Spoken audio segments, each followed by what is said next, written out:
Hello दोस्तों, स्वागत है आपका आपके अपने चैनल @ANG006 में। दोस्तों, आज का जो वीडियो है वो है इंपॉर्टेंट क्वेश्चन सीरीज का चैप्टर नंबर 2 का 20 क्वेश्चन। दोस्तों, इस वीडियो में आपको मैं बताने वाला हूं अम्ल क्षार लवण, जो चैप्टर नंबर 2 है क्लास 10th का, उसके इंपॉर्टेंट क्वेश्चंस कौन से हैं, किस तरीके से बोर्ड में क्वेश्चन पूछे जाएंगे और इसमें से कौन से ऐसे हैं जो मोस्ट इंपॉर्टेंट हैं बोर्ड एग्जाम्स के लिए, वो सब हम इस वीडियो में शेयर करने वाले हैं। तो आपने अगर अभी तक के मेरा चैनल सब्सक्राइब नहीं किया है तो चैनल को सब्सक्राइब करिए और ज्यादा से ज्यादा लोगों तक शेयर करिए। आपके शेयर से हमें ये मोटिवेशन मिलेगा कि हम नई नई वीडियो और भी आपके लिए बनाएं और हर एक क्वेश्चन के आंसर सहित हम आपको बता रहे हैं। तो इसलिए आपको कहीं जाने की जरूरत नहीं है, सिर्फ आप इस वीडियो को देखिएगा, आपका पूरा चैप्टर केवल आधे घंटे में तैयार हो जाएगा। तो देर किस बात की, चलते हैं क्वेश्चन की तरफ। और प्लीज इसे ज्यादा से ज्यादा लोगों तक शेयर जरूर करिएगा। कमेंट में जाके आप अपनी प्रॉब्लम्स हमें बता सकते हैं ताकि हम आपकी प्रॉब्लम को सॉर्ट आउट कर सके। ठीक है, तो शुरू करते हैं। तो पहला क्वेश्चन है हमारा कि एसिटिक अम्ल दुर्बल अम्ल है क्यों। मोस्ट इंपॉर्टेंट है क्वेश्चन। हम बोले दे रहे हैं कि एसिटिक अम्ल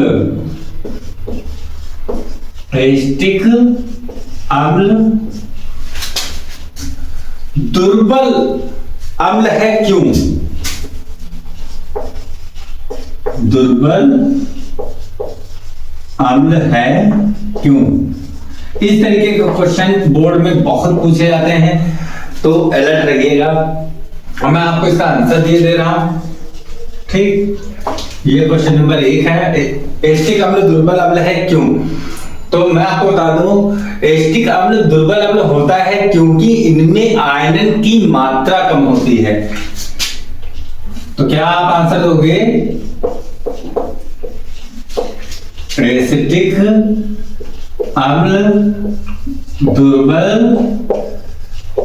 है क्योंकि इसमें आयरन की मात्रा कम होती है। आयरन की मात्रा कम होती है।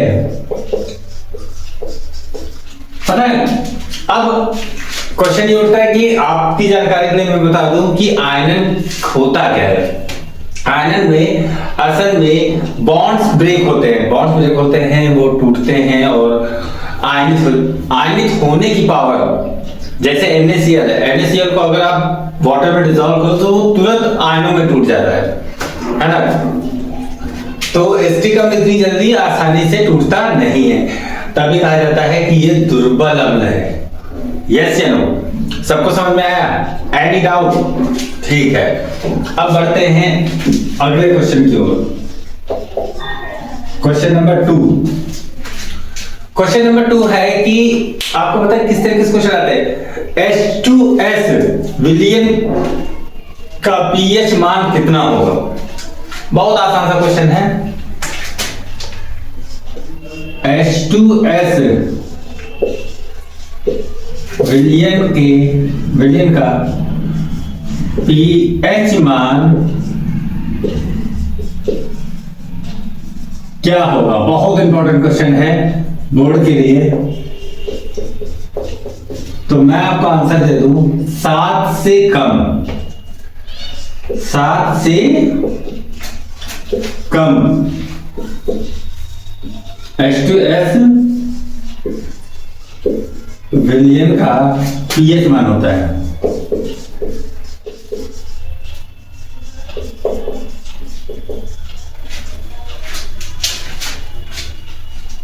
क्वेश्चन नंबर 2 और आंसर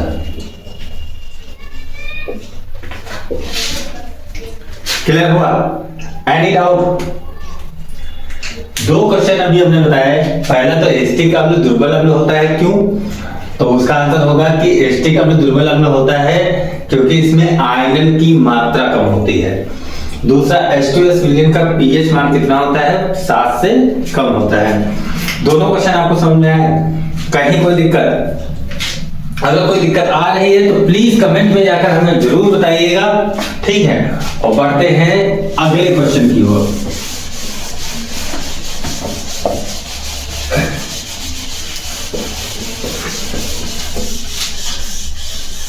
ध्यान देना, बहुत इंपॉर्टेंट क्वेश्चन सीरीज चल रही है, इसे मिस मत करना किसी भी कीमत पर, ठीक है। बढ़ते हैं अगले क्वेश्चन की ओर। अगला क्वेश्चन जो है वो हमारा है, मिथिल ऑरेंज मिलाने पर कौन से विलयन होते हैं जो लाल हो जाते हैं? ठीक है, क्या मैंने बोला? क्वेश्चन नंबर 3, मिथिल ऑरेंज मिलाने पर, मिथिल ऑरेंज मिलाने पर कौन सा विलयन, कौन सा विलयन, यही तो है कि मिथिल ऑरेंज मिलाने पर कौन सा विलयन लाल हो जाता है? लाल हो जाता है। तो आपका आंसर क्या होगा? आपका आंसर होगा कि मिथिल ऑरेंज मिलाने पर H2SO4 का जो विलयन होता है, यानी सल्फ्यूरिक अम्ल का जो विलयन होता है, वो लाल हो जाता है। तो क्या बोलोगे? मिथिल ऑरेंज मिलाने पर H2SO4 का विलयन लाल हो जाता है, लाल हो जाता है, ठीक है। ये भी बहुत बहुत बहुत इंपॉर्टेंट क्वेश्चन, इस तरह के क्वेश्चन बहुत आते हैं बोर्ड में, तो इसलिए 1 नंबर में ऑब्जेक्टिव टाइप में क्वेश्चन इस तरीके के बहुत आते हैं, तो बी अलर्ट, है ना। इसीलिए हमने जो है क्वेश्चन में छोटे भी रखे हैं, अति लघु उत्तरी, लघु उत्तरी, ऑब्जेक्टिव सब रखे हैं, ठीक है। बढ़ते हैं क्वेश्चन नंबर 4 की ओर। तो दोस्तों अब हम लोग बढ़ते हैं क्वेश्चन नंबर 4 की ओर। क्वेश्चन नंबर 4 जो कि बहुत ज्यादा इंपॉर्टेंट है और बहुत ही अच्छा क्वेश्चन है। 2 मिनट का क्वेश्चन है, 2 मिनट का नहीं बल्कि 30 सेकंड का क्वेश्चन है, जिसे आप आसानी से याद कर सकते हो। शुद्ध जल का पीएच क्या होता है? 1 नंबर का ऑब्जेक्टिव क्वेश्चन, बहुत इंपॉर्टेंट क्वेश्चन कि शुद्ध जल का पीएच क्या होता है? शुद्ध, और बहुत सारे लड़के इसमें कंफ्यूज होते हैं, जल का पीएच क्या होता है?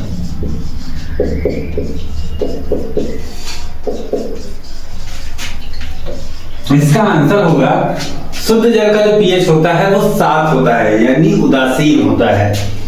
आंसर क्या होगा? शुद्ध जल का पीएच जो होता है वो कितना होता है? 7 होता है। तो ये सबको समझ में आया? कहीं कोई दिक्कत? अगर कोई दिक्कत हो रही है तो प्लीज कमेंट में जाकर हमें जरूर बताइएगा। आई होप कि सबको समझ में आ रहा होगा। बढ़ते हैं अगले क्वेश्चन की ओर। Question number 5 most important question में से एक आने वाला है, तो बी अलर्ट। अच्छा, बहुत सारे बच्चों के जो है कमेंट्स आए कि सर जो है बोर्ड टेढ़ा है या समथिंग आवाज से रिलेटेड, लेकिन आपकी वीडियो क्वालिटी अपने फोन सेटिंग में जाइए, वीडियो क्वालिटी में चेक करिए, ठीक है, क्योंकि हमने अपलोड जो की है वो हाई लेवल पर अपलोड की है, तो इसलिए हमारी तरफ से कोई फॉल्ट नहीं है। कोशिश हमारी यही रहती है कि आपको मैं best on best video provide कराऊं ताकि आप अच्छे से पढ़ सको, ठीक है। और आई होप कि आप लोगों को समझ में आ रहा होगा। अगर समझ में आ रहा हो तो प्लीज कमेंट में जरूर हमें बताइए, ठीक है। बढ़ते हैं क्वेश्चन नंबर 6 की ओर। पेयजल को जीवाणु रहित करने के लिए किसका उपयोग किया जाता है? क्वेश्चन बहुत अच्छा है। ऑब्जेक्टिव क्वेश्चन नंबर 5, पेयजल को जीवाणु रहित करने के लिए, जीवाणु रहित करने के लिए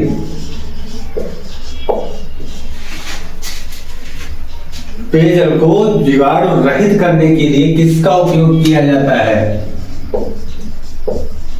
किसका उपयोग किया जाता है? इसका आंसर साफ है कि भाई CaOCl2 का उपयोग किया जाता है। बहुत इंपॉर्टेंट, बहुत बहुत बहुत। आंसर क्या होगा? CaOCl2 का प्रयोग किया जाता है। कैल्शियम ऑक्सीक्लोराइड यानी ब्लीचिंग पाउडर का उपयोग किया जाता है पेयजल को शुद्ध करने के लिए। सबको समझ में आ रहा है ना? कोई दिक्कत तो नहीं? आई होप कि कोई दिक्कत नहीं हो रही होगी। क्वेश्चन नंबर 5, पेयजल को जीवाणु रहित करने के लिए किसका उपयोग किया जाता है? आप सीधा आंसर दे देना CaOCl2 यानी कैल्शियम ऑक्सीक्लोराइड या ब्लीचिंग पाउडर का यूज किया जाता है।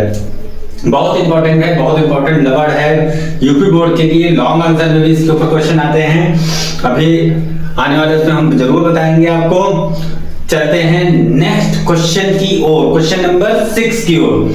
क्वेश्चन नंबर 6 बहुत इंटरेस्टिंग है कि क्वेश्चन ये उठता है कि बेकिंग पाउडर को गर्म करने पर कौन सी गैस निकलती है? स्टूडेंट, क्वेश्चन नंबर 6 बहुत इंपॉर्टेंट, घुमा के क्वेश्चन करता है, तो अलर्ट रहना कि बेकिंग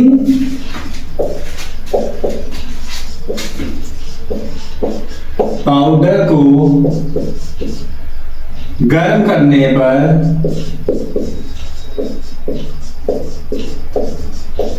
कौन सी गैस निकलती है?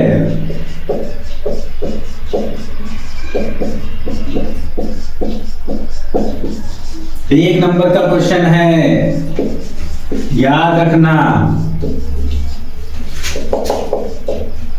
तो बेकिंग पाउडर को गर्म करने पर कौन सी गैस निकलती है? आप सीधे आंसर दे देना कि CO2 गैस निकलती है। कौन सी गैस निकलती है? CO2। बेकिंग पाउडर यानी बेकिंग सोडा यानी NaHCO3 यानी सोडियम बाइकार्बोनेट।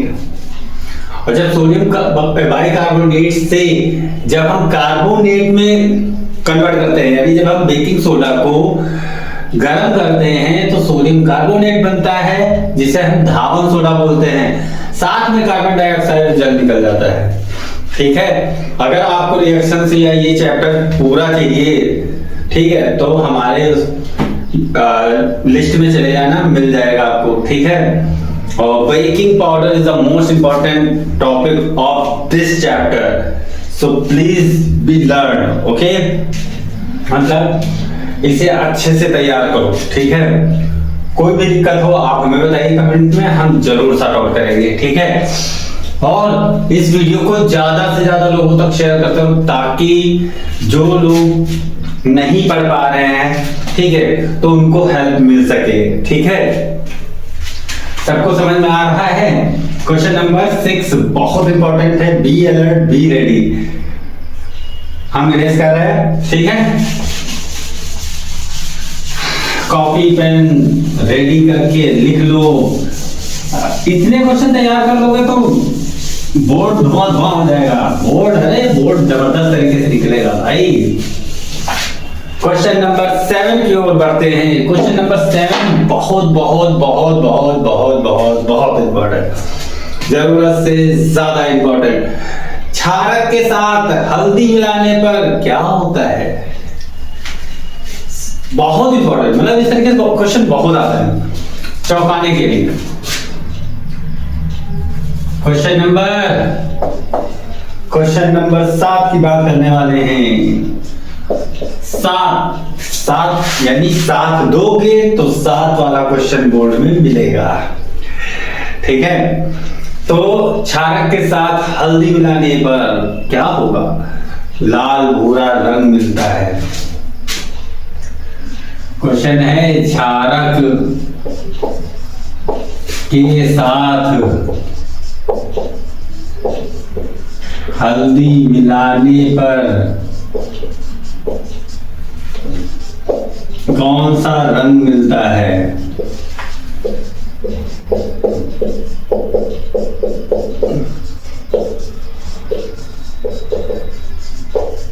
तो आपका आंसर क्या होगा? लाल भूरा रंग। क्या बोला? लाल भूरा रंग हमें प्राप्त होता है। लाल भूरा रंग प्राप्त होता है। बहुत आसान आंसर और उतना ही बढ़िया क्वेश्चन। कितना आसान आंसर है ना कि भाई क्षारक के साथ हल्दी मिलाने पर कौन सा रंग हमें प्राप्त होता है। तो आप बता सकते हो कि क्षारक के साथ रंग मिलाने पर हल्दी मिलाओगे तो लाल भूरा रंग प्राप्त होता है। इसके ऊपर हमने प्रैक्टिकल भी कराया है, उसकी भी वीडियो हमने डाली हुई है, जाके चेक कर लेना। ठीक है, बढ़ते हैं अगले क्वेश्चन की ओर। क्वेश्चन नंबर 8, शून्य पीएच वाला विलयन कौन सा होता है? क्वेश्चन बहुत आसान आते हैं इस चैप्टर से, है ना। क्वेश्चन नंबर 8, शून्य पीएच, समझे? शून्य पीएच वाले विलयन कौन से होते हैं?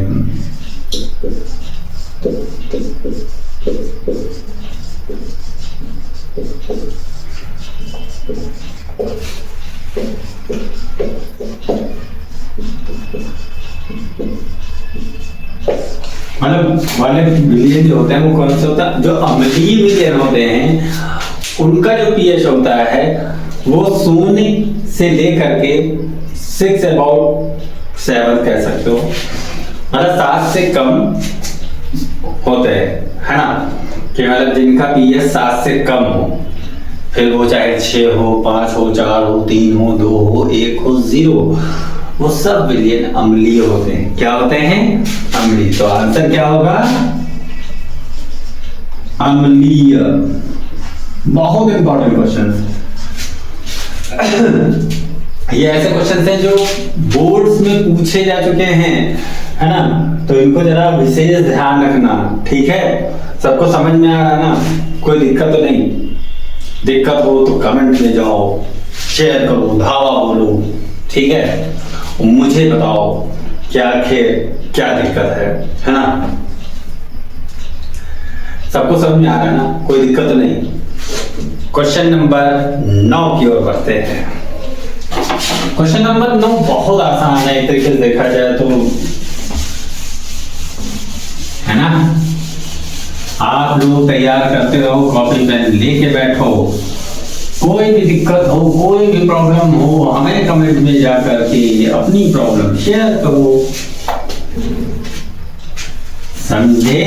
क्वेश्चन नंबर 9, उदासीनीकरण अपक्रिया क्या होती है? उदाहरण सही तो बताओ। क्वेश्चन नंबर 9, क्वेश्चन नंबर 9, उदासीनीकरण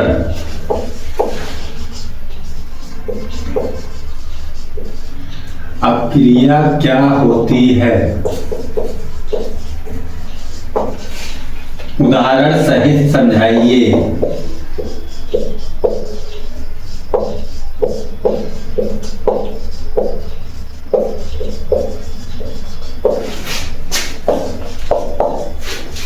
उदासीनीकरण क्रिया क्या होती है? उदाहरण सहित समझाइए।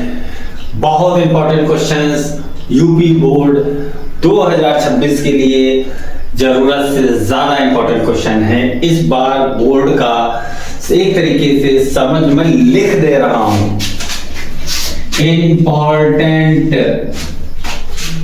बहुत इंपॉर्टेंट क्वेश्चन, बहुत इंपॉर्टेंट कि उदासीनीकरण क्रिया क्या है, उदाहरण सहित समझाइए, है ना।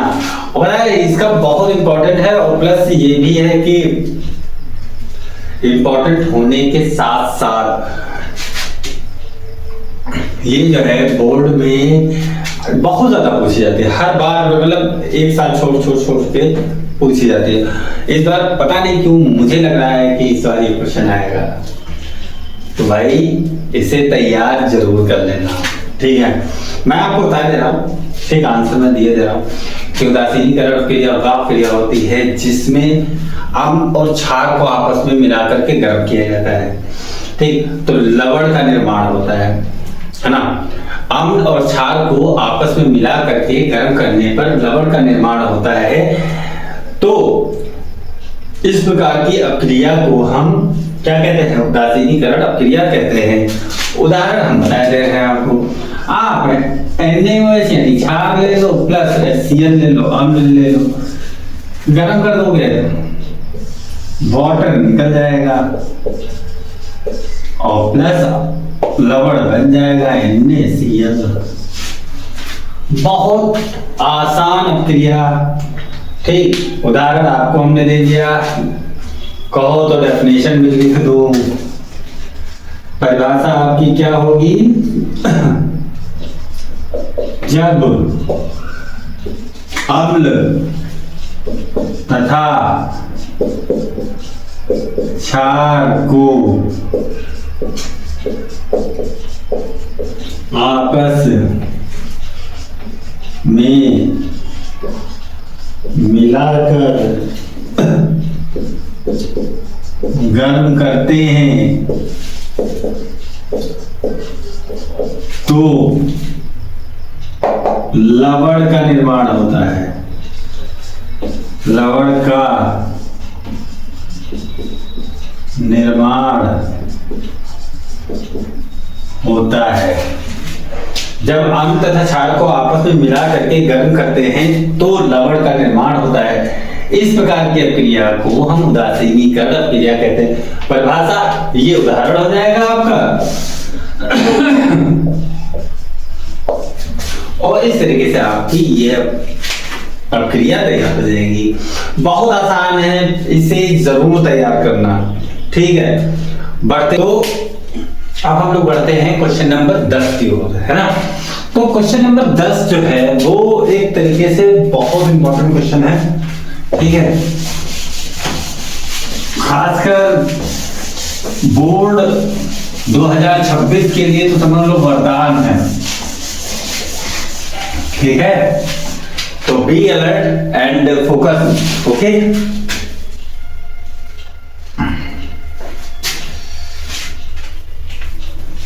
Question number 10। तो वो जो क्वेश्चन नंबर 10 है वो जनरली देखा जाए तो पीओपी से रिलेटेड है, यानी प्लास्टर ऑफ पेरिस से रिलेटेड है कि जो प्लास्टर ऑफ पेरिस है उसे आर्द्ररोधी बर्तन में क्यों रखा जाता है, ये इस टाइप का क्वेश्चन आता है ना। कि मतलब कि जहां पर नमी ना हो, ठीक है, तो उस बर्तन में क्यों रखा जाता है प्लास्टर ऑफ पेरिस को, स्पेशली ध्यान रखना, ठीक। तो इसका आंसर ये होगा कि ये जो नमी, जो प्लास्टर ऑफ पेरिस है, ठीक, ये नमी के संपर्क में आने पर ये जमने लगता है और जम करके ये जिप्सम में परिवर्तित हो जाता है। इसलिए ये जो है, इसे जो है प्लास्टर ऑफ पेरिस को आर्द्ररोधी बर्तन में रखा जाता है जहां पर नमी ना हो, ठीक है। फिलहाल क्वेश्चन ये हम लिखे दे रहे हैं, नोट कर लेना। पीओपी यानी प्लास्टर ऑफ पेरिस को, प्लास्टर ऑफ पेरिस को आर्द्ररोधी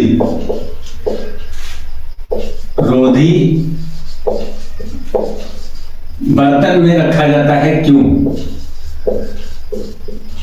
बर्तन में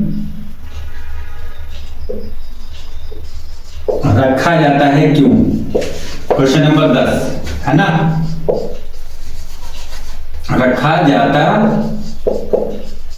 है क्यों? तो आंसर क्या लिखोगे? क्योंकि प्लास्टर ऑफ पेरिस जो है वो नमी के संपर्क में आने पर जमने लगता है और जम करके ये जिप्सम में परिवर्तित हो जाता है।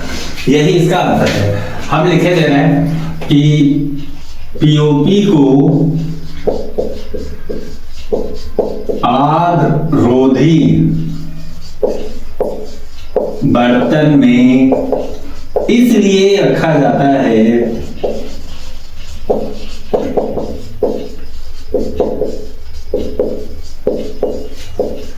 क्योंकि यह नमी के संपर्क में आने पर, नमी के संपर्क में आने पर जमने लगता है तथा जिप्सम में परिवर्तित हो जाता है।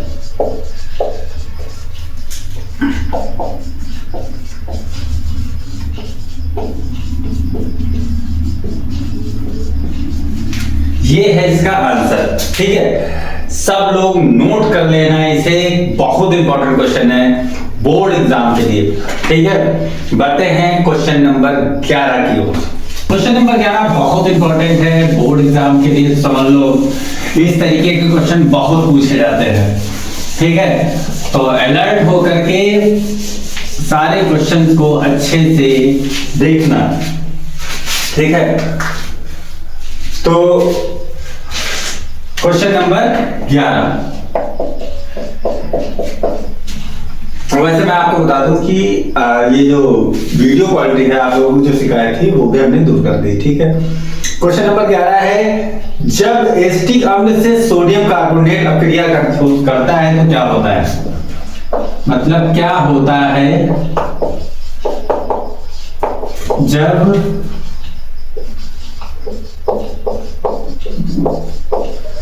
एसिटिक अम्ल से सोडियम कार्बोनेट अभिक्रिया करता है?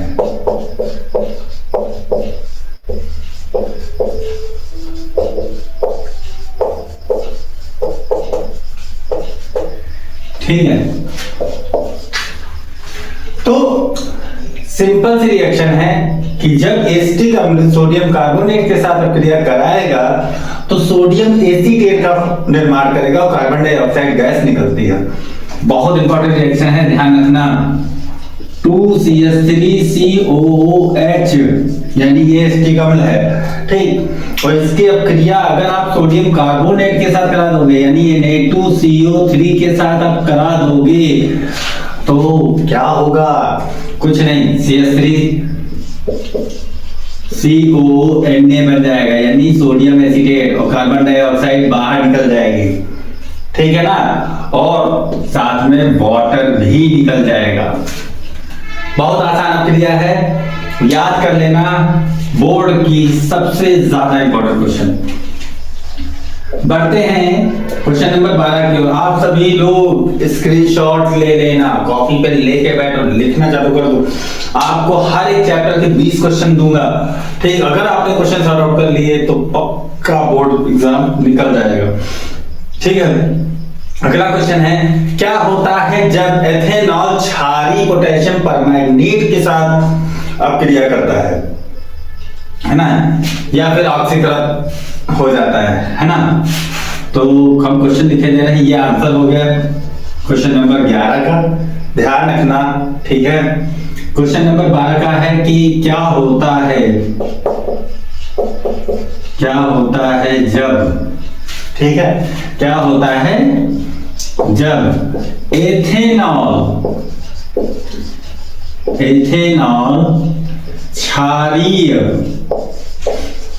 पोटेशियम परमैंगनेट के साथ अभिक्रिया करता है?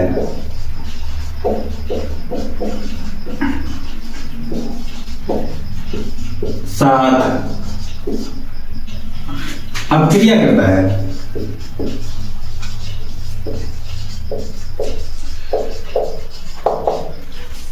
तो इसका आंसर यह होगा कि भाई एथेनॉल बोल रहा है तो आप 2C2H5OH ले लो, ठीक, अल्कोहल ले लो। अल्कोहल की पोटेशियम पर मैग्नेट के साथ वो भी क्षारी, तो 2KMnO4 पोटेशियम पर मैग्नेट ले लिया। गर्म करोगे तो 2MnO2 में ये टूट जाएगा, ठीक, MnO2 में टूट जाएगा। फिर एल्डिहाइड का निर्माण होगा 2CH3CO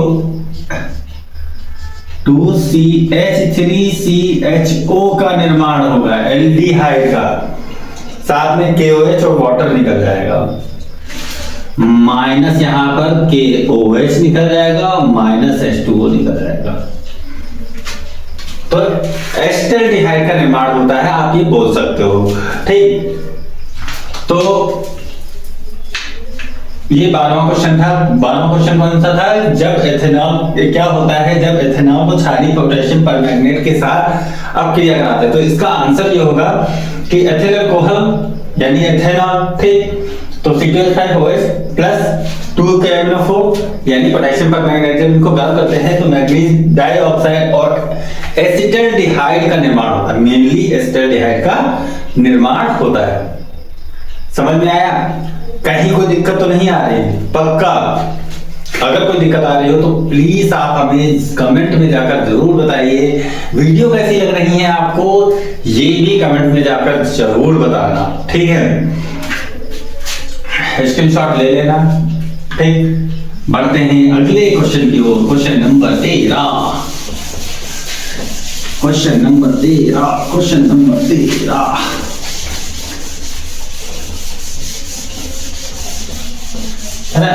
क्वेश्चन नंबर 13।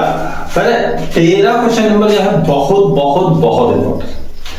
हर बार मतलब मैक्स टू मैक्स जो है हर बार जो है वो क्वेश्चन आना ही आना है। बोर्ड इस क्वेश्चन को ज्यादा पसंद करता है, ठीक है। क्वेश्चन कौन सा है मैं बताता हूं। क्या होता है जब मीथेन का दहन करते हैं? क्वेश्चन क्या है, क्या होता है जब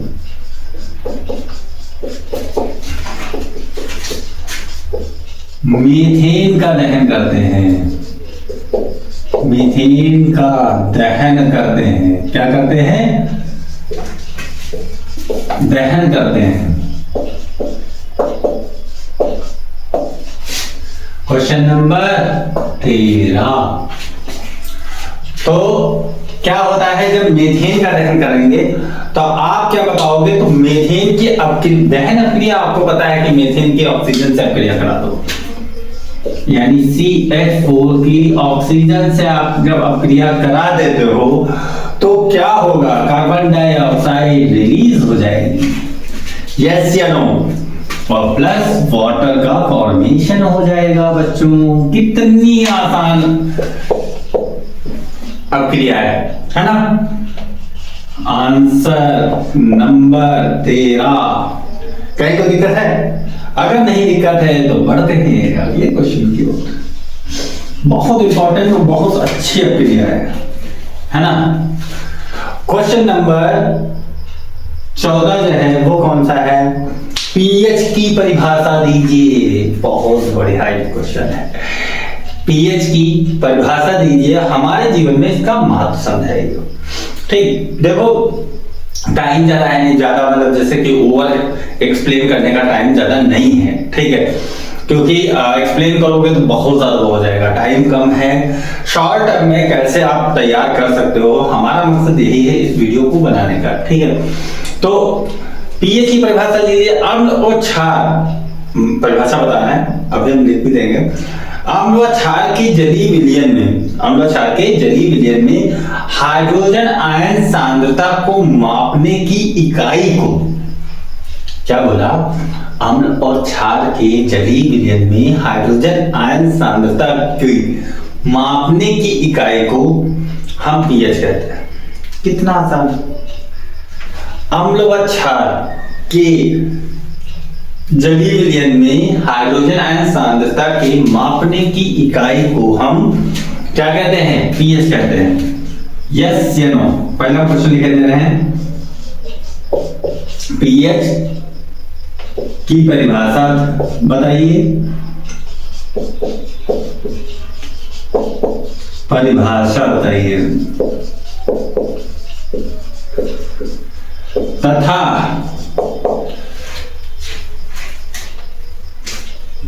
हमारे दैनिक जीवन में महत्व।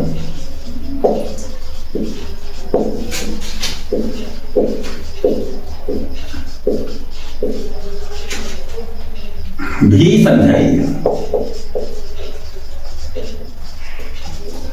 तो मैं आपको आंसर बता दे रहा हूं कि पीएच की परिभाषा क्या है? अम्ल व क्षार के जलीय विलयन में। क्या आंसर क्या होगा बच्चों? अम्ल व क्षार के जलीय विलयन में अम्ल व क्षार के जलीय विलयन में अम्ल व क्षार के जलीय विलयन में हाइड्रोजन आयन की सांद्रता को मापने की इकाई, सांद्रता को मापने की इकाई को पीएच कहते हैं।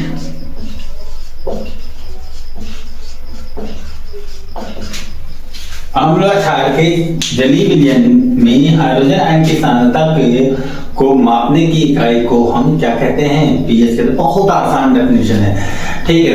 यही तैयार कर लो बस। अगर इतना तैयार कर लोगे तो आई होप कि आपका रिजल्ट बेस्ट जाएगा, ठीक। हमारे जीवन में इसका महत्व क्या है भाई? पाचन तंत्र में, ठीक। हमारे पेट में जो है जनरली जब पीएच जो है कम होने लगता है तो यानी एसिड की मात्रा बढ़ जाती है, ठीक है। और यह हमें पता नहीं चलेगा तो फिर हमारा पेट तो चला जाएगा सही दो पृष्ठ में, ठीक। तो पाचन तंत्र में पीएच का बहुत ज्यादा महत्व है, क्योंकि लार में भी जो है जो लार होती है, मैं एक इंटरेस्टिंग पॉइंट भी बता दे रहा हूँ यहाँ पर कि जो लार होती है ये इसका पीएच ज्यादा होता है, 7 से ज्यादा होता है। क्यों? क्योंकि ये क्षारीय होते हैं, ठीक। जब भी पेट में एसिड की मात्रा बढ़ती है तो हमारे मुंह से लार ज्यादा निकलती है, क्योंकि अगर वॉमिट हुआ, ठीक है, उल्टी हुई, तो उल्टी में क्या भाई? सिंपल सी बात है कि एसिड होगा तो लार जो है उसे कम कर देती है। और दूसरी बात, एक डॉक्टरों वाला फैक्ट बता दे रहा हूं कि जब भी आपको मतलब सफोकेशन हो, उल्टी होने की संभावना दिखे या कुछ भी ऐसा, तो आप मितली आए, ठीक, तो आप चिंगम चबाना चालू कर दीजिए, क्योंकि चिंगम से लार ज्यादा मुंह में बनती है और ये एसिड के इफेक्ट को कम करता है, ठीक। दूसरा दंत क्षय, भाई एसिड वगैरह ये सब बाहर निकलता है, ठीक है, तो ये भी हमारे दांतों को नुकसान पहुंचाता है, ठीक है। जैसे कि पाइलिया होना, ठीक, और ये सारी चीजें। अगर पीएच कम है किसी भी लिक्विड का या किसी भी चीज का तो हमारे दांतों को नुकसान पहुंचना तय है। इसीलिए कहा जाता है कि ज्यादा एसिड वाली चीजें नहीं खानी चाहिए, ठीक है, क्योंकि सबसे ज्यादा इफेक्ट जो होता है वो हमारे दांतों को पड़ता है, ठीक। तीसरा, जानवरों द्वारा रसायन, भाई कोई काट लेता है मधुमक्खी का डंक वगैरह तो ये स्वेलिंग आ जाती है, तो इसके बारे में भी हमें पता होना चाहिए कि जानवरों के रसायन में किस जानवर के किस रसायन में कितना पीएच है, ये जानना हमारे लिए बहुत इंपॉर्टेंट है। पौधों में पीएच का महत्व, सॉइल की कंडीशन, मतलब जो मिट्टी होती है उसमें भी पीएच का महत्व होता है, तो इस तरीके से हम बता सकते हैं, ठीक। क्वेश्चन नंबर 14 सबको समझ में आया? कहीं कोई दिक्कत? अगर दिक्कत ना हुई हो तो कमेंट में बताइए, अगर दिक्कत हुई हो तब तो जरूर बताइए, ठीक है।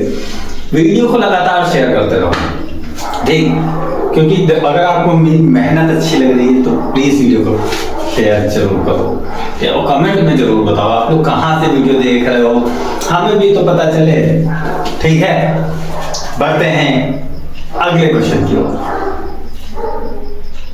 सबको समझ में आ रहा है ना, कोई दिक्कत नहीं? ठीक, हाँ, क्वेश्चन नंबर 14 हो गया। Question number 15,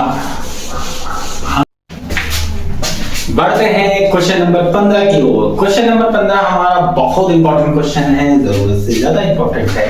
question number 15, question number 15 हाजिर हूं। तो मैं आपको बता दूं कि क्वेश्चन नंबर 15 ये है कि क्या होता है जब, क्या बोला मैंने, क्या होता है जब अमोनियम क्लोराइड को, क्या होता है जब अमोनियम क्लोराइड को गर्म करते हैं। ठीक, तो ये क्वेश्चन नंबर 15 है। तो क्वेश्चन लिख देते हैं, क्या होता है जब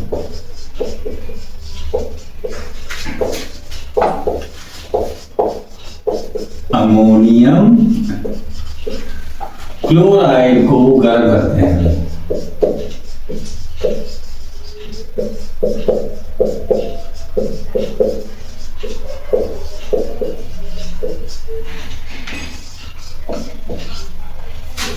ध्यान देना बच्चों, बहुत इंपॉर्टेंट, बहुत बहुत बहुत इंपॉर्टेंट।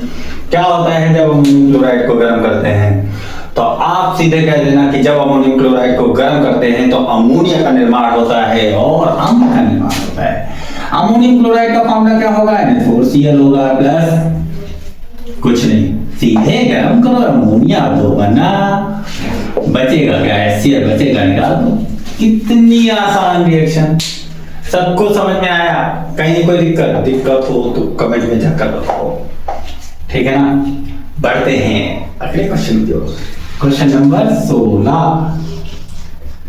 क्वेश्चन नंबर 16 हाजिर हूं। बहुत आसान सी रिएक्शंस हैं, तैयार कर लो, बोर्ड आपका निकल जाएगा अच्छे से।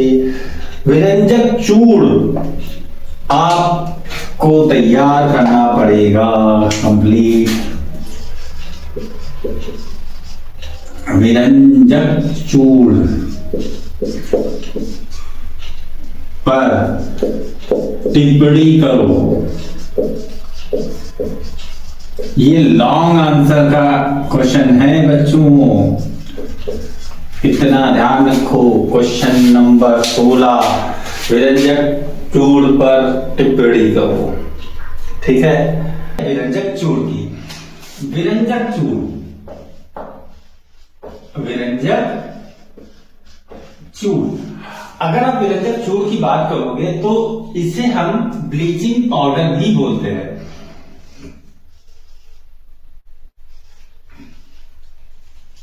इसे हम ब्लीचिंग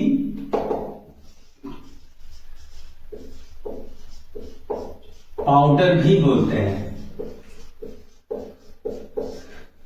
ठीक है? ब्लीचिंग पाउडर भी किसे बोलते हैं? ब्लीचिंग पाउडर का नाम सुनकर आपको जरूर पता हो गया होगा कि जनरली हम लोगों के घर में जो है किसी का रंग उड़ाने, कपड़ों का रंग उड़ाने के लिए या कीड़े मकोड़ों को मारने के लिए हम लोग जो है ब्लीचिंग पाउडर का यूज करते हैं। ठीक, अब आप पढ़े लिखे हो, ठीक, एनजी क्लासेस के स्टूडेंट हो, तो आप जो है बेशक इसको आइडेंटिफाई कर सकते हो अपने घर वालों के सामने कि हाँ ये तो विरंजक चूर्ण है। और अगर थोड़ा और उनको सरप्राइज करना चाहो तो क्या बोल सकते हो? अरे ये तो कैल्शियम क्लोरो हाइपोक्लोराइड है, ठीक है? और इससे भी अगर मन ना करे अपने घर वालों को शॉक करने का, तो उनसे ये बोल सकते हो ये क्या है? ये तो कैल्शियम ऑक्सीक्लोराइड है। और तब भी अगर जो आपका मन नहीं भर रहा है और उनको शॉक करना चाहते हो तो उन्हें ये बताओ, अरे ये तो CaCl2 लेके घूम रहे हो, है ना? एक ही चीज के कई सारे नाम, जैसे कैल्शियम हाइपोक्लोराइड, क्लोरोहाइपोक्लोराइड, कैल्शियम ऑक्सीक्लोराइड, ठीक, CaCl2, CaCl2 इसका फॉर्मूला है, तो इस बात को जरा ध्यान रखिएगा। क्या बोला? CaOCl2 इसका सूत्र है। व्यंजक चूड़ का नाम कौन कौन से है, जरूर बहुत इंटरेस्टिंग है ना। व्यंजक चूड़ का क्या नाम हो सकता है? Calcium chloro hypochloride. क्या बोला? Calcium chloro hypochloride,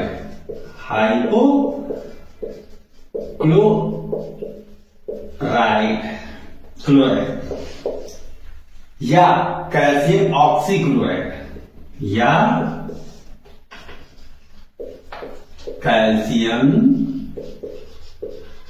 oxychloride,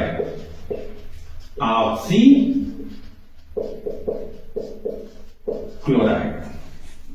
bleaching powder का सूत्र जो है वो है CaOCl2 और इसको कहते क्या है? कैल्शियम क्लोरो हाइपोक्लोराइड या कैल्शियम ऑक्सीक्लोराइड। अब सूत्र हो गया, या होगा दो चीजें हो गया। तीसरी बात, इसका निर्माण। क्या बोला हमने? निर्माण। अगर आप निर्माण की बात करोगे तो कैल्शियम हाइड्रोक्साइड में क्लोरीन गैस प्रवाहित करने पर हमें व्यंजक चूड़ मिल जाता है। क्या बोला मैंने? कैल्शियम हाइड्रोक्साइड का सूत्र क्या होता है? CaOH का होल ट्वाइस।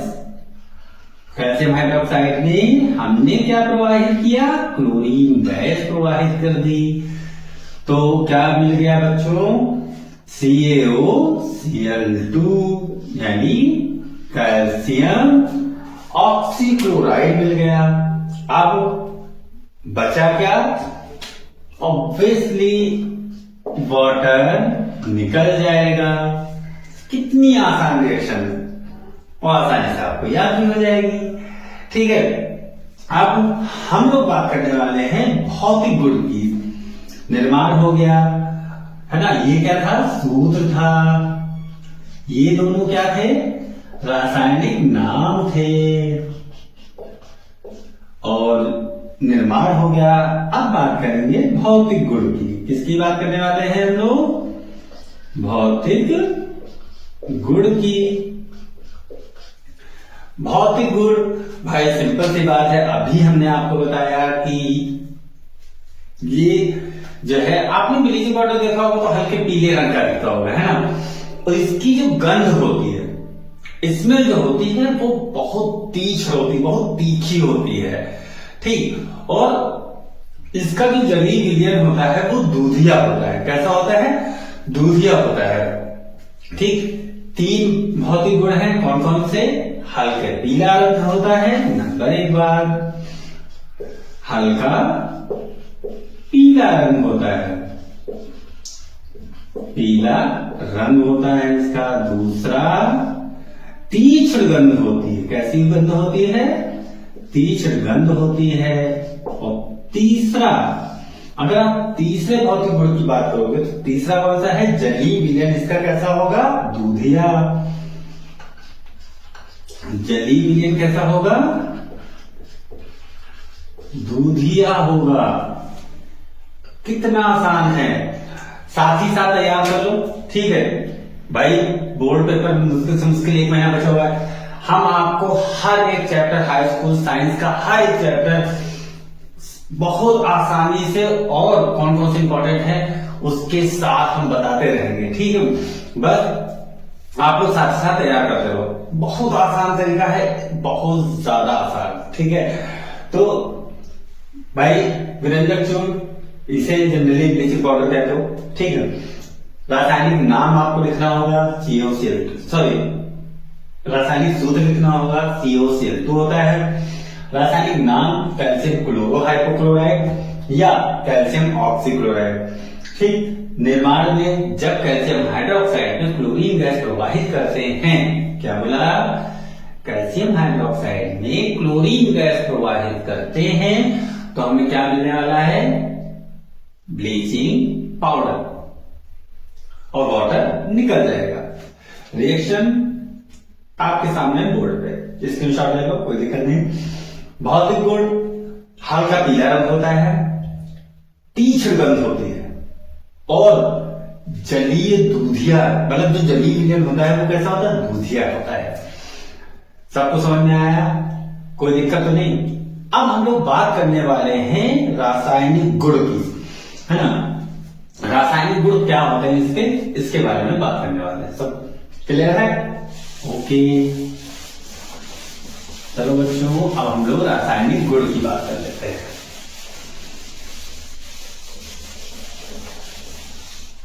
रासायनिक गुण के बारे में अगर आप बात करोगे तो रासायनिक गुण में क्या होगा कि इसके ऊपर ऊष्मा का प्रभाव चेक कर लेते हैं। किसका प्रभाव? ऊष्मा का प्रभाव। चार रासायनिक गुण हैं। नंबर 1 ऊष्मा का प्रभाव। ऊष्मा के प्रभाव में क्या होगा कि ये जो ब्लीचिंग पाउडर है ना, यानी इसका सूत्र क्या हो गया, कैल्शियम ऑक्सीक्लोराइड यानी CaO2। तो इसके ऊपर मतलब जब टेम्परेचर बढ़ाओगे तो क्या होगा कि ये टूट जाएगा। तो किसमें टूट जाएगा? 2Ca, क्या बोला बच्चों, 2CaCl2 में, 2CaCl2 में, और प्लस ऑक्सीजन गैस निकल जाएगी। क्या बोला? ऑक्सीजन गैस निकल जाएगी। जब हम ब्लीचिंग पाउडर को गर्म करते हैं तो CaCl2 का निर्माण होता है और ऑक्सीजन गैस रिलीज हो जाती, बाहर निकल जाती है। हाँ, तो अब हम लोग बात करने वाले हैं धावन सोडा की, यानी धोने का सोडा। धावन सोडा यानी आप एक तरीके से कह सकते हो जैसे एक साबुन हो गया, ठीक है।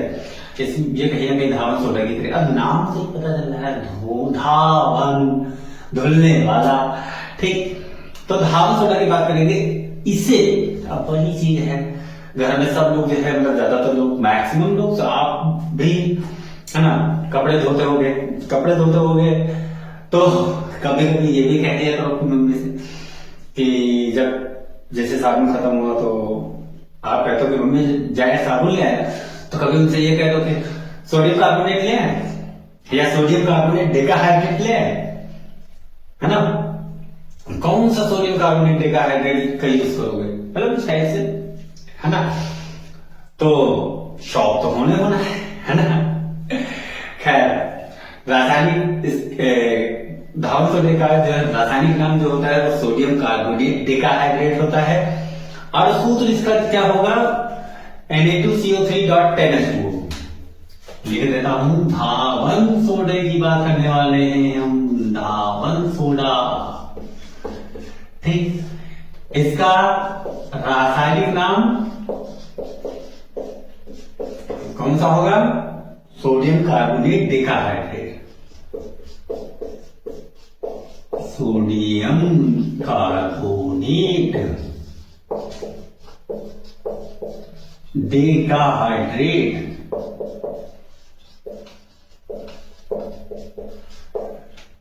ठीक है, और इसका रासायनिक सूत्र क्या होगा, Na2CO3 Na2CO3 dot decahydrate, Deka मतलब 10 होता है, हाइड्रेट मतलब वाटर, ठीक। तो 10H2O, sodium carbonate decahydrate, Deka मतलब 10, हाइड्रेट मतलब वाटर। समझ में आया? बहुत आसान है। अब हम लोग बात करने वाले हैं इसके निर्माण की। अगर आप इसके निर्माण की बात करोगे तो सोडियम बाइकार्बोनेट को लेना पड़ेगा। निर्माण की बात करोगे तो क्या करोगे, सोडियम बाइकार्बोनेट यानी NaHCO3 सोडियम बाइकार्बोनेट लेंगे, गरम करेंगे, हवन करेंगे ना, गरम करेंगे, क्या बनाओगे, सोडियम कार्बोनेट का निर्माण हो जाएगा। Na2CO3 बच्चा लोगों क्या क्या निकलेगा बताओ? Na2CO3 वाटर निकलेगा। और क्या निकलेगा? कार्बन डाइऑक्साइड निकल जाएगी। H2O प्लस CO2 निकल जाएगा। कितनी आसान रिएक्शन है ना? तो आसान है, याद कर लो भाई, बहुत आसान है। सोडियम बाइकार्बोनेट को गर्म करने पर हमें मिलता है sodium carbonate water and carbon dioxide. सबको समझ में? कहीं तो दिक्कत? बढ़ते हैं इसकी भौतिक गुण की तरफ। रूल वही रहेगा, भौतिक गुण। भौतिक गुण ज्यादा नहीं बताएंगे, केवल दो का। भाई सफेद रंग का चूर्ण होता है, ठीक है। और दूसरा इसका क्या हो जाएगा, क्या हो जाएगा, क्या हो जाएगा? दूसरा इसका सिंपल सा काम होता है कि मतलब ये जो है, जब इसको आप वाटर से रिएक्ट कराते हो, मतलब जैसे कि आप इसको नॉर्मल वे में हम बताएं, ये क्षार की तरीके से कार्य करता है, ठीक। ये क्षार के तरीके से कार्य करता है। दो भौतिक गुण बहुत है। क्लियर हुआ? अब बात करेंगे हम लोग रासायनिक गुण की। किसकी बात करने वाले हैं हम लोग? रासायनिक गुण की। इतना सबको समझ में आ गया? ठीक है।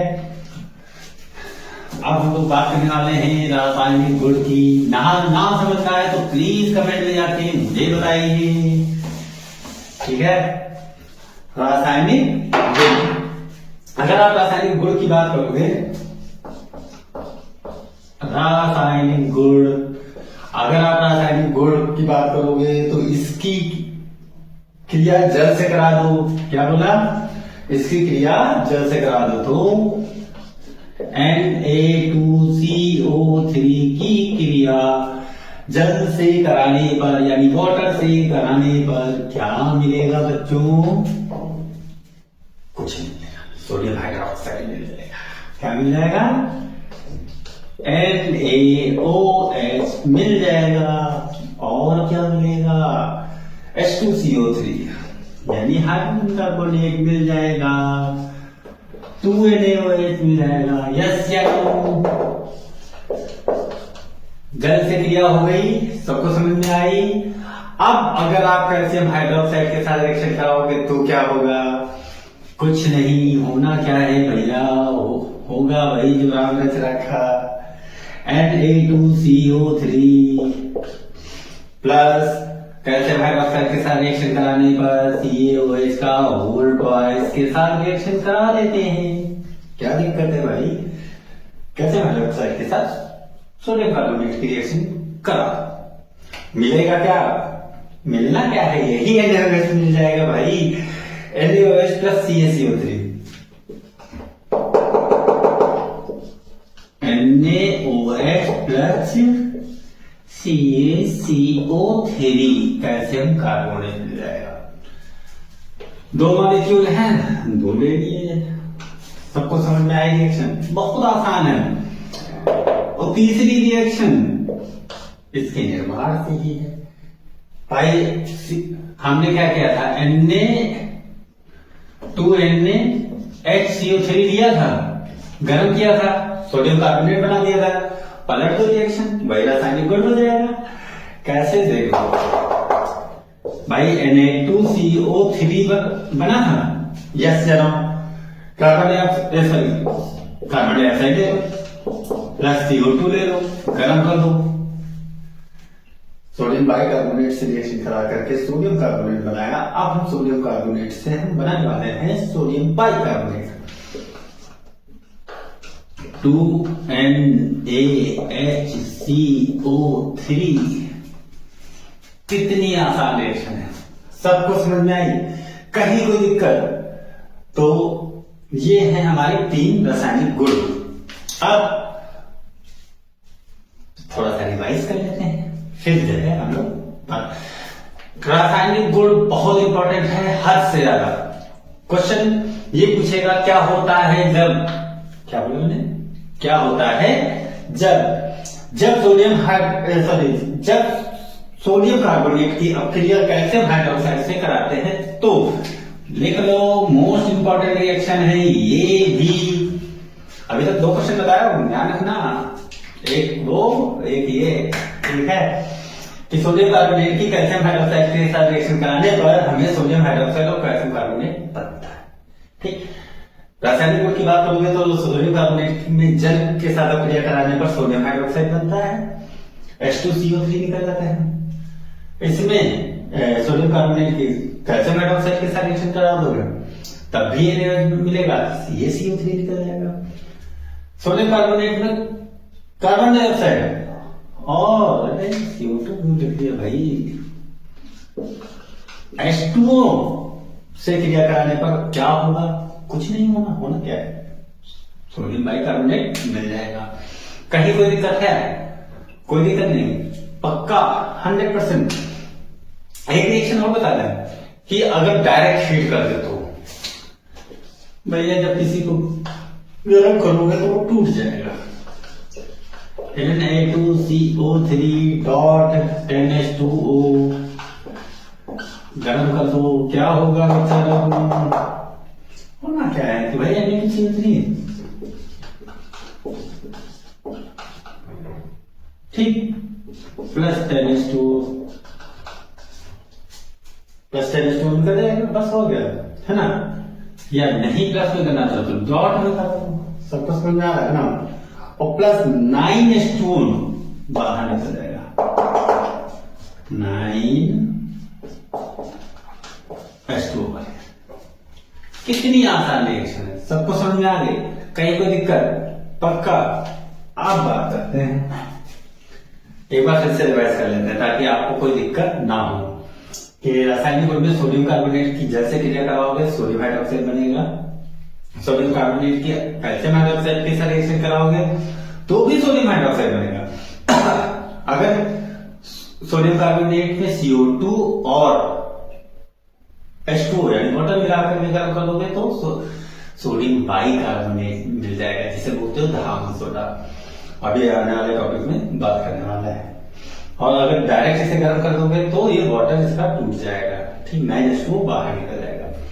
अब बात करते हैं उपयोग की। इसका उपयोग कहाँ कहाँ करते हैं? नंबर 1 सफाई में, नंबर 2 साबुन पेपर बनाने में, साबुन बनाने में, पेपर बनाने में, और स्थायी कठोरता को दूर करने में, स्थायी कठोरता को दूर करने में, और आग बुझाने में भी इसका काम होता है।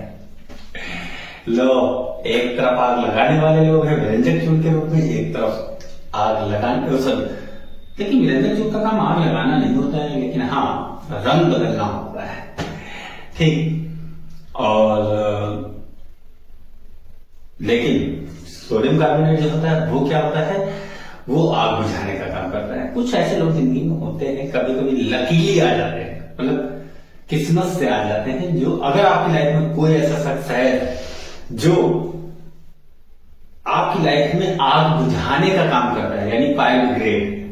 जिस तरीके से जेठालाल की लाइफ में नहीं था, उनके तारक मेहता जो है वो जो है क्या कहते हैं उसको, फायर ब्रिगेड, ठीक।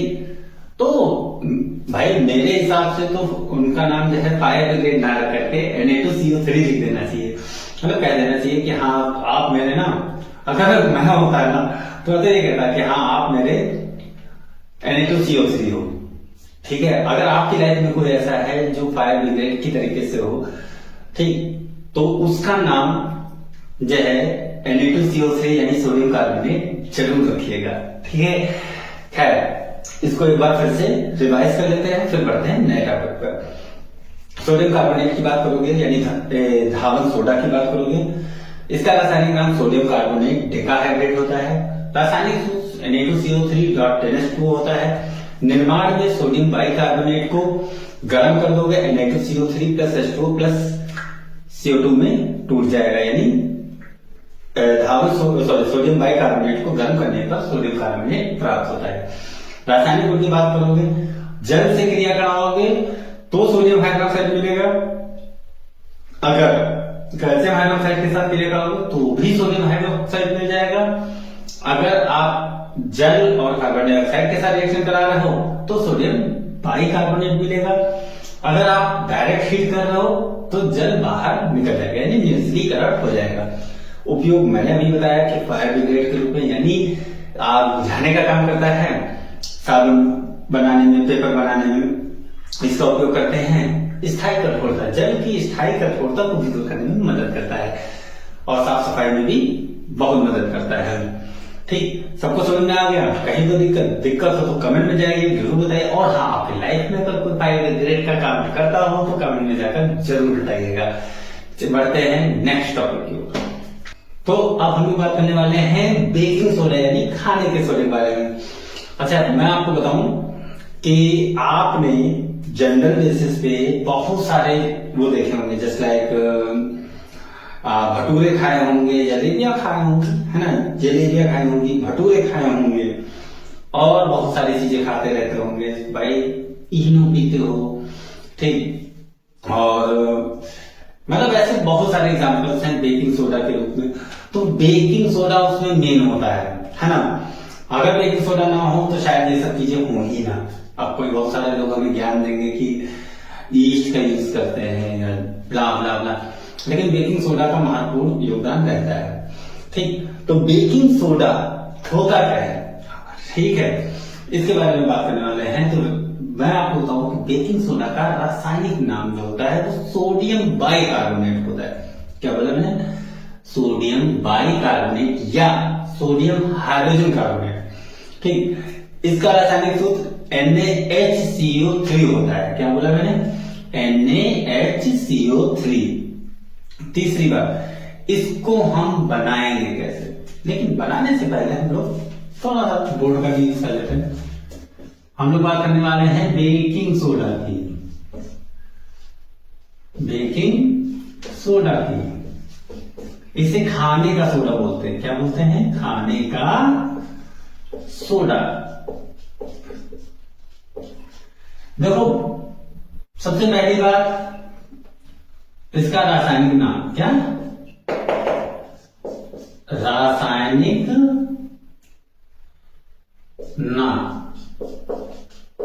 Sodium bicarbonate. क्या बोला मैंने? सोडियम बाइकार्बोनेट या sodium hydrogen carbonate. Sodium hydrogen carbonate. पता है आप सब लोग ये रासायनिक नाम जरूर याद रखना। क्यों? क्योंकि क्वेश्चन जब पूछेगा आपसे तो ये नहीं पूछेगा क्या होता है जब धावन सोडा की क्रिया, ना, बहुत कम पूछेगा। ज्यादातर क्वेश्चन इस तरीके से पूछा जाता है कि क्या होता है जब सोडियम बाइकार्बोनेट की क्रिया किसी से कराने पर, HCl से कराते हैं तो क्या बनता है ना, H2SO4 से क्रिया कराते हैं तो क्या बनता है। इस टाइप से क्वेश्चन बहुत पूछे जाते हैं। तो इस बात का ध्यान रखना, सूत्र और उसका नाम बहुत जरूरी, हद से ज्यादा जरूरी। ठीक, इसलिए बोर्ड पर लिख रहा हूं, जरा स्पेशली ध्यान रखना। रासायनिक सूत्र कौन सा होगा बच्चों? अभी पढ़ा है, Na2HCO3, Na2 नहीं होगा, NaHCO3, सोडियम बाइकार्बोनेट। अब हम लोग बात करने वाले हैं निर्माण की। किसकी बात करने वाले हैं? निर्माण की। अगर आप निर्माण की बात करोगे तो वही धावन सोडा का रासायनिक गुण, जब सोडियम कार्बोनेट को Na2CO3 को जल तथा कार्बन डाइऑक्साइड से क्रिया कराते हैं तो क्या होगा? होना क्या है? Na2NaHCO3 मिल जाएगा, सोडियम बाइकार्बोनेट हमें मिल जाएगा। सबको समझ में आएगी? कहीं कोई दिक्कत है? कोई दिक्कत नहीं। अब बात करेंगे हम लोग भौतिक गुण की। तो अब हम लोग बात करने वाले हैं भौतिक गुण की। भौतिक गुण बहुत आसान। भौतिक गुण क्या होगा?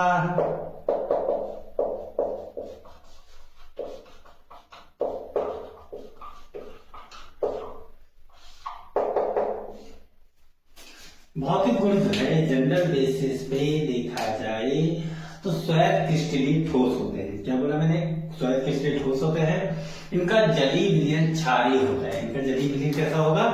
क्षारीय होगा। दो भौतिक गुण, पहली चीज नंबर 1 बात कौन कौन सा कि क्रिस्टलीय ठोस होते हैं, श्वेत क्रिस्टलीय ठोस होते हैं, और दूसरा जलीय विलयन क्षारीय होता है।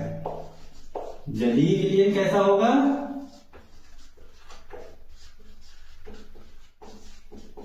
क्षारीय होगा। सबको समझ में आ रहा? कोई दिक्कत तो नहीं? Very good. एक बार फिर से इसको रिवाइज कर लेते हैं, फिर बढ़ते हैं हम लोग रासायनिक गुण पर। ठीक, बेकिंग सोडा खाने का सोडा जैसे बोलते हैं, और रासायनिक नाम सोडियम बाइकार्बोनेट या सोडियम हाइड्रोजन कार्बोनेट होता है। रासायनिक सूत्र NaHCO3 होता है। क्या बोला? NaHCO3। ठीक, निर्माण सोडियम कार्बोनेट में वाटर और कार्बन डाइऑक्साइड प्रवाहित करा दो, उदाहरण है 2NaHCO3 निकाल दो, यानी सोडियम बाइकार्बोनेट बन जाएगा। भौतिक गुण, श्वेत क्रिस्टलीय ठोस होता है, जलीय विलयन इसका क्षारीय होता है। सबको समझ में आया? कोई दिक्कत? आई होप कोई दिक्कत नहीं हुई होगी। अब बढ़ते हैं रासायनिक गुण की तरफ। अगर आपको ना समझ में आ रहा हो तो प्लीज मुझे कमेंट में जाकर जरूर जरूर जरूर बताइए। और हाँ, वीडियो को शेयर करना मत भूलिएगा। अगर आपने वीडियो को शेयर करना भूल गए तो समझ जाओ फिर कार्रवाई लगी, है ना? तो प्लीज वीडियो को ज्यादा से ज्यादा लोगों तक शेयर करिएगा। ठीक है, अब बढ़ते हैं रासायनिक गुण की तरफ। रासायनिक गुण, इसके रासायनिक गुण क्या कौन से होते हैं ये देख लेते हैं। पहली चीज ऊष्मा का प्रभाव।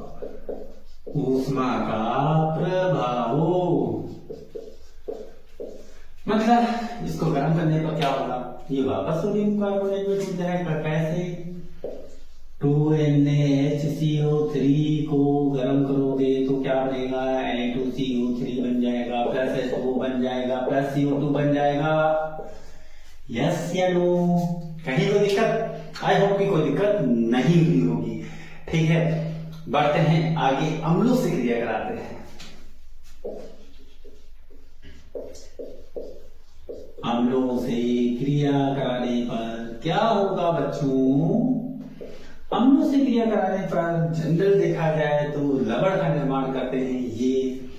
जैसे NaHCO3 को अगर आप HCl से दबा दोगे तो क्या बन जाएगा? NaCl बन जाएगा, H2CO3 बन जाएगा, NaCl बन जाएगा, प्लस H2CO3 बन जाएगा। बच्चों सबको समझना है, लेकिन ना ना ना ना ना, गलत गलत। H2O बन जाएगा, प्लस CO2 बन जाएगा। ओके, सबको समझ में आया? कहीं कोई दिक्कत? अगर आप H2SO4 से किस क्रिया करा दोगे तो Na2SO4 बन जाएगा। कहा देते हैं 2NaHCO3 की अक्रिया H2SO4 के साथ कराने पर क्या बनाओगे बच्चा लोगों?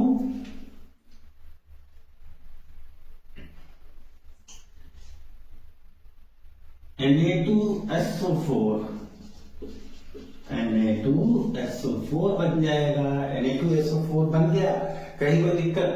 और plus water 2H2O plus CO2 बन जाएगा बच्चों। कहीं कोई दिक्कत? आई होप कि कोई दिक्कत नहीं होगी। केवल दो रिएक्शन हैं रासायनिक गुण में। ऊष्मा का प्रभाव यानी जब गर्म करोगे तो ये टूट जाएगा। Na2CO3 में यही इसके निर्माण की क्रिया है। याद रखना, बहुत इंपॉर्टेंट, बहुत बहुत बहुत इंपॉर्टेंट, मोस्ट इंपॉर्टेंट बच्चों। हम लोग से क्रिया करने पर लवण का निर्माण करता है। सबको समझ में आ गया? एक बार फिर से रिवाइज कर लेते हैं। बेकिंग सोडा यानी खाने का सोडा, ठीक, इसका रासायनिक नाम होता है सोडियम कार्बोनेट या सोडियम बाइकार्बोनेट या सोडियम हाइड्रोजन कार्बोनेट। ठीक, रासायनिक सूत्र NaHCO3, निर्माण सोडियम कार्बोनेट में जल और कार्बन डाइऑक्साइड मिला दो, सोडियम बाइकार्बोनेट बन जाएगा। भौतिक गुण स्वयं क्रिस्टलीय ठोस होते हैं, जली हुई ये क्षारीय होता है। रासायनिक गुण गर्म करने पर सोडियम कार्बोनेट बना देगा, अम्लों से क्रिया कराने पर लवण का निर्माण करता है। उपयोग की बात करते हैं, किसकी बात करेंगे? उपयोग की। ये भी अग्निशामक यंत्रों में यूज करते हैं, यानी फायर ब्रिगेड की तरीके से काम करते हैं। एंटीसेप्टिक के रूप में काम करते हैं, है ना, और अभिकर्मक के रूप में भी काम करते हैं। सबको समझ में आ गया? कहीं कोई दिक्कत है? अगर कोई दिक्कत है तो कमेंट में जाकर हमें जरूर बताइए। वीडियो को ज्यादा से ज्यादा लोगों तक शेयर जरूर करिए। बढ़ते हैं नए टॉपिक की ओर। नया टॉपिक हमारा बहुत इंटरेस्टिंग है। तो नया टॉपिक जो है वो हमारा है प्लास्टर ऑफ पेरिस। पीओपी से बोलते हो बच्चा लोगों, पीओपी, प्लास्टर ऑफ पेरिस। ठीक, प्लास्टर ऑफ पेरिस क्या होता है इसके बारे में हम लोग बात करने वाले हैं। ठीक, ये है हमारा लास्ट टॉपिक। ठीक, इसके बाद में बताने वाला हूं आपको मोस्ट इंपॉर्टेंट लवर, इस बार जो बोर्ड पेपर में मेरी समझ आने वाला है। ओके, तो वीडियो के अंत तक जरूर बने रहिएगा। मैं आपको बताऊं कि पीओपी यानी प्लास्टर ऑफ पेरिस। ठीक, पीओपी यानी प्लास्टर ऑफ पेरिस। इसका सबसे पहले रासायनिक नाम होता है इसका कैल्शियम सल्फेट हेमीहाइड्रेट। क्या बोला मैंने? Calcium sulphate hemihydrate. अब इसका रासायनिक सूत्र, कैल्शियम यानी Ca, सल्फेट यानी SO4, हेमी मतलब डॉट, हाफ, हेमी मतलब हाफ, हाइड्रेट मतलब H2O। तो इस तरीके से कैल्शियम सल्फेट हेमीहाइड्रेट बन जाता है। ठीक, निर्माण की बात कर लेते हैं। देखिए, निर्माण से पहले कुछ हम लोग बातें कर लेते हैं। प्लास्टर ऑफ पेरिस, पता है अपनी लाइफ में ना, कहते हैं ना कि सबकी लाइफ में, मतलब जैसे कुछ बहुत सारे लोगों को देखा होगा, ठीक है, भगवान ना करे किसी के साथ ऐसा कुछ हो, लेकिन ज्यादातर लोगों के हमने देखा है कि मतलब कहीं हाथ टूट गया, कहीं पैर टूट गया, तो जो डॉक्टर यूज करते हैं प्लास्टर के रूप में या खिलौने, ठीक, इन सब चीजों में हम प्लास्टर ऑफ पेरिस का ही यूज करते हैं। ये है इसका फैक्ट। ठीक, अब बात करते हैं रासायनिक नाम की। तो कैल्शियम सल्फेट हेमीहाइड्रेट नाम कैसे पड़ा ये भी जान लो। कैल्शियम यानी Ca, सल्फेट यानी SO4, हेमी मतलब हाफ और हाइड्रेट मतलब वाटर। ठीक, तो ये है इसका रासायनिक सूत्र। अब बात करेंगे इसके निर्माण की, तो जिप्सम का यूज करते हैं, CaSO4.2H2O, जिप्सम का यूज करेंगे। और जब हम जिप्सम को गर्म करेंगे, ठीक, लगभग वही मान के चलो 120 डिग्री सेल्सियस तक गर्म करेंगे, ठीक, तो हमें क्या मिल जाएगा? यही प्लास्टर ऑफ पेरिस, CaSO4.12H2O मिल जाएगा, प्लस 3/2 H2O बाहर निकल जाएगा। बहुत आसान रिएक्शन है। जिप्सम यानी CaSO4.2H2O, 2H2O की रिएक्शन करा दोगे, कैल्शियम सल्फेट हेमीहाइड्रेट मिल जाएगा आपको। ठीक, बहुत आसान रिएक्शन है, इसमें आपको कुछ नहीं करना, नॉर्मल एक रिएक्शंस याद करनी है। ठीक, रासायनिक गुण इससे भी आसान। जो रासायनिक गुण होता है वो क्या होता है? इसी को पलट दो रिएक्शन, CaSO4.12H2O प्लस 3/2H2O ले लो। ठीक, गरम कर दोगे तो CaSO4.2H2O बन जाएगा। सॉरी, हाँ, वापस जिप्सम में ये कन्वर्ट हो जाएगा। सबको समझ में आया? और इसका उपयोग टूटी हड्डियों को जोड़ने में, खिलौनों को बनाने में इसका उपयोग करते हैं। एक बार फिर से रिवाइज कर लेते हैं। प्लास्टर ऑफ पेरिस यानी कैल्शियम सल्फेट हेमीहाइड्रेट, इसका रासायनिक सूत्र क्या होता है? CaSO4 dot half H2O।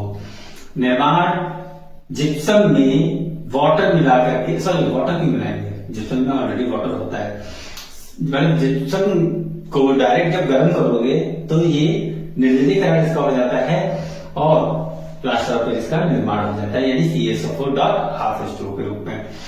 भौतिक गुण इसका क्या होता है? सफेद रंग का होता है और जल में अविलय होता है, मतलब जल में आप घोलोगे तो ये घुलेगा नहीं। तो रासायनिक गुण में क्या होगा कि जब से गर्म करोगे ठीक तो ये वापस जिप्सम में बदल जाएगा। ठीक, इसका उपयोग कहां पर करते हो?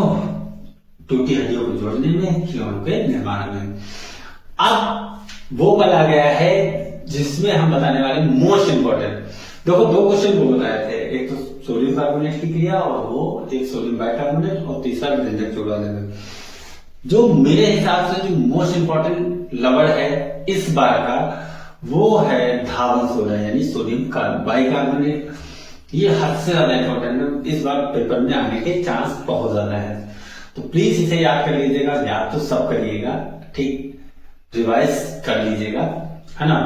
मिलते हैं नेक्स्ट वीडियो में। वीडियो अच्छी लगी हो तो शेयर, लाइक, कमेंट जरूर करिएगा और हमें ये जरूर बताइएगा कि आप कहां से वीडियो देख रहे हो। ठीक है, मिलते हैं नेक्स्ट वीडियो में। जय हिंद, जय भारत।